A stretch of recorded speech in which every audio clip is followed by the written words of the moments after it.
প্রিয় দর্শক, আসসালামু আলাইকুম। দর্শক, আপনারা হয়তো কয়েকদিন ধরে গণমাধ্যমে একটা খবর খেয়াল করছেন। আর খবরটা হচ্ছে ৭১ প্রশ্নে ভুল স্বীকার করার দিকে আগাইতেছে জামাত ইসলাম।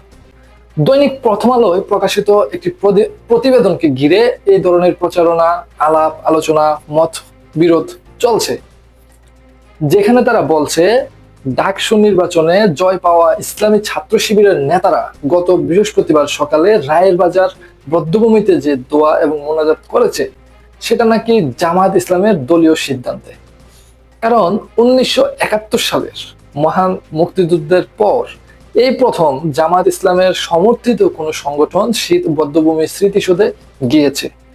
দলটির দায়িত্বশীল একটি সূত্রের মাধ্যমে প্রথম আলো জানিয়েছে, স্বাধীনতা যুদ্ধের বিরোধিতার জন্য জামাত ইসলাম ভুল স্বীকার করে ক্ষমা চাওয়ার প্রশ্নে যে রাজনৈতিক বিতর্ক চলমান রয়েছে সেটির বিষয়ে দলের নীতি নির্ধারণী নেতারা আগের চেয়ে এখন মনোযোগ বেশি দিয়েছে। তারা এটিও দাবি করছে বা তাদের প্রতিবেদনে তুলে ধরেছে যে জামাত ইসলামের সর্বোচ্চ নীতি নির্ধারণী পরিষদ কেন্দ্রীয় মজলিসে শুরার একাধিক সভায় ক্ষমা চাওয়ার বিষয়ে আলোচনা হয়েছে, কিন্তু এই বিষয়ে সবাই একমত না হওয়ার কারণে এখনো কোনো সিদ্ধান্তে আসা যায়নি।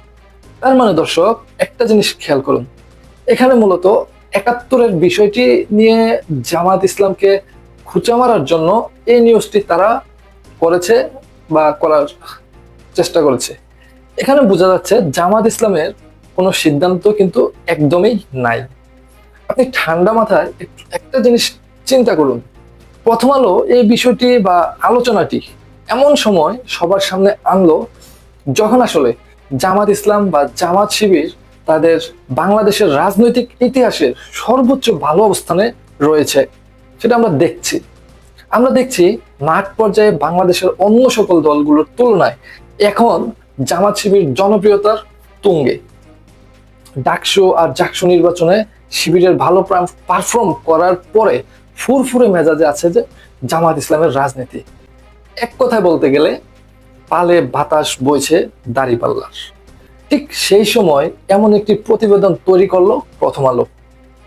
দর্শক, ইন্ডিয়া এবং আমেরিকা এমন দুটি রাষ্ট্র, তারা যদি কারো বন্ধু হয় তাদের যেমন শত্রুর প্রয়োজন নেই, ঠিক তেমনি আমাদের বাংলাদেশের দৈনিক প্রথম আলো যদি কারো শুভাকাঙ্ক্ষী হয় তারও কিন্তু কোনো শত্রু লাগে না। এই কথা কেন বললাম দেখেন, প্রথম আলো আগ বাড়িয়ে যেভাবে জামাত ইসলামের জন্য ৭১-এর প্রশ্নে ক্ষমা চাওয়ার ক্ষেত্র তৈরি করছে বা করতে যাচ্ছে, তাতে জামাত ইসলামের রাজনৈতিক কতটা লাভ হবে সেটা একটু জানা উচিত আমাদের। তার আগে দর্শক, আপনার কাছে অনুরোধ রইল চ্যানেলটি সাবস্ক্রাইব করে বেল আইকনটি বাজিয়ে দিবেন। দর্শক, একটু মনোযোগ দিন, আমার কথা শুনলে বুঝবেন কি চালতে যাচ্ছে প্রথম আলো। জামাত ইসলাম ৭১-এ কোনো অপরাধ করেছে এমন কোনো আইনি ভিত্তি বাংলাদেশে নেই, যা আছে সবই মুখে মুখে। দেখেন, আওয়ামী লীগ যখন বাংলাদেশ থেকে জামাতকে নিষিদ্ধ করেছিলেন তখন কিন্তু তারা কোনো আইনি ভিত্তি না থাকার কারণে যুদ্ধ অপরাধী বা রাজাকার কোনো সূত্রই উল্লেখ বা ভূমিকা তারা টেনে আনতে পারেনি।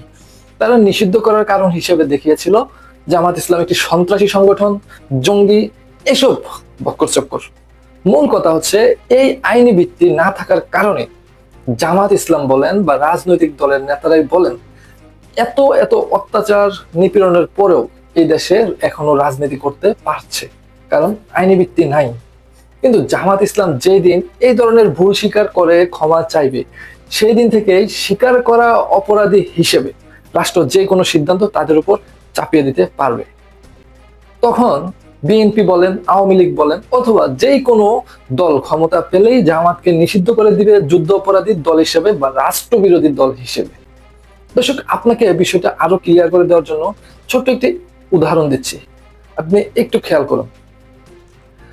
ধরুন আপনার বাবা মারা গিয়েছে, কিন্তু আপনার প্রতিবেশী সব সময় আপনাকে খুনির বাচ্চা বা খুনির পোলা বলে গালি দেয়।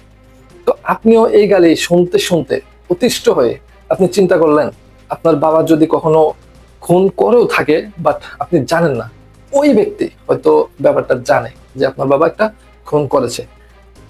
তাই উনি আপনাকে গালি দেয়, খুনির বাচ্চা বলে গালি দেয়। তাই আপনি এক সময় চিন্তা করলেন, আজ যদি আমি ওই ব্যক্তির কাছে ক্ষমা চাই বাবার হয়ে, তাহলে তো উনি আর বাবাকে কবর থেকে তুলে এনে শাস্তি দিতে পারবে না, কিন্তু ক্ষমা করে দিয়ে আমাকে আর গালি দিবে না। আমাদের মধ্যে একটা সমঝোতা হবে, আর তার সাথে আমার একটা সমঝোতা হবে। তখন কি হবে? তখন আপনার বাবা খুনি না হয়েও আপনার ক্ষমা চাওয়ার মাধ্যমে ওই ব্যক্তি একটা স্টেটমেন্ট পেয়ে গেল আপনার বাবা খুনি। আপনার স্বীকারোক্তির মাধ্যমে আপনি তাকে আইনি ভিত্তি দিলেন যে সে চাইলেই এখন আপনাকে খুনির বাচ্চা বলতে পারবে। ক্ষমা করা না করা এটা তার ব্যক্তিগত ব্যাপার, কিন্তু তখন তিনি বলবেন, যাক, এতদিনে সত্যের জয় হলো। খুনির বাচ্চা বাপের খুনের কথা নিজ মুখেই স্বীকার করেছে এবং এটাকে সে নিজের বিজয় হিসেবে ধরে নেবে। এবং তখন তিনি বলবে, আমরা কোনো খুনির বাচ্চার সাথে বসবাস করব না। আপনাকে সমাজ থেকে ঘাড় ধরে বের করে দিবে, কিন্তু সমাজ কিছুই বলতে পারবে না। মানুষ আপনার পাশে দাঁড়াতে পারবে না, কারণ আপনি নিজে স্টেটমেন্ট দিয়েছেন যে আপনার বাবা খুনি। তো খুনির সন্তানকে এলাকায় রাখা ঠিক না। ঠিক জামাতের ক্ষেত্রেও বিষয়টা তাই।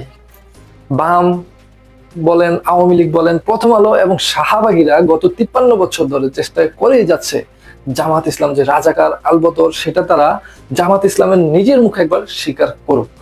এখানে জামাত যদি এই রাজাকার আলবদর ট্যাগ থেকে বাঁচার জন্য, রাজনৈতিক সহাবস্থানের জন্য মাপ চেয়ে বসে, তাহলেই ওরা সফল হয়ে গেল। এরপর আত্মস্বীকৃতি কোনো রাজাকারের দল বাংলাদেশে থাকতে পারবে না। এতেই খেলা উল্টো দিকে ঘুরে যাবে, যা হওয়ার তাই হয়ে যাবে। ওরা যে মত তৈরি করে সাইদি সাহেব, নিজামী সাহেব, কাশেম আলীদের শহীদ করলো, এটা তখন জায়েজ হয়ে যাবে, বৈধ হয়ে যাবে।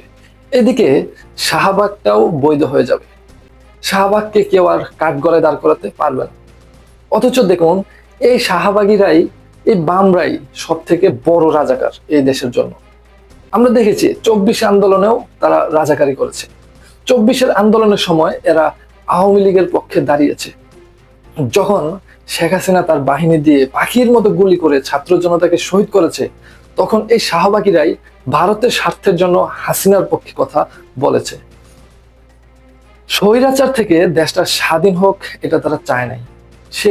সেই দিকে চিন্তা করলে তারাও তো রাজাকার। আসলে 71 হচ্ছে একটি ফাঁদ জামাতের জন্য।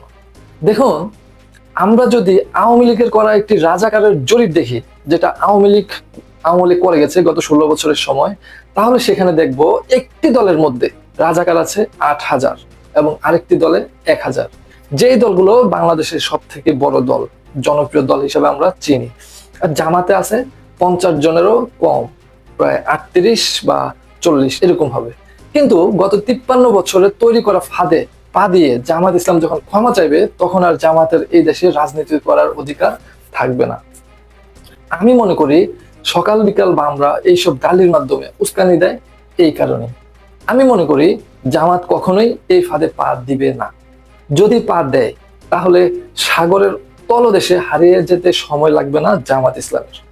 আমরা যদি বাংলাদেশের স্বাধীন হওয়ার পরের 53 বছরের দিকে একটু চোখ ঘুরাই, তাহলেই দেখি মুক্তিযুদ্ধ নিয়ে এই দেশে ব্যবসা করেছে আওয়ামী লীগ, কিন্তু কালে কালে তারাই জনগণের সাম্য, মানবাধিকার অধিকার, ন্যায় বিচার এসবের পেছন মেরে দিয়েছে তারাই।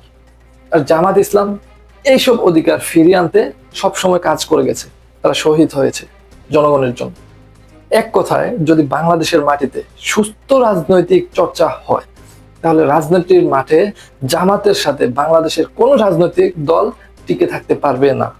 জামাত যেভাবে জনগণের দল, আস্থা, ভরসার দলে পরিণত হয়েছে হাসিনা পালানোর পরের 1 বছরের মধ্যেই, আপনি সুস্থ মস্তিষ্কে একবার চিন্তা করুন, তারা যদি বাংলাদেশের স্বাধীন হওয়ার পর থেকে এভাবে স্বাধীনভাবে রাজনীতি করতে পারত, তাহলে কি হতো এই দেশের।